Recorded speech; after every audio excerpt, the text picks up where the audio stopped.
kichkina yosh bolalar bo'ladigan bo'lsa, odatda ular salom berish kerak degan tushunchamiz bor.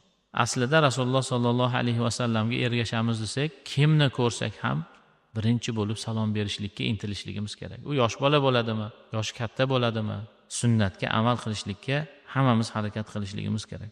Ba'zi bir holatlarda kutib qolinadi, salom bersin deb. Salom bersin deb kutishlik sunnatda yo'q.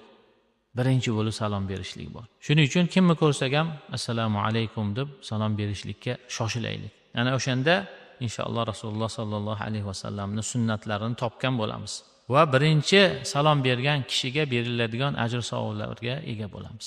Yana afsuslanarli holat, yoshi kattaroqlar yoshlardan salom kutgani mayli, bu bir holat.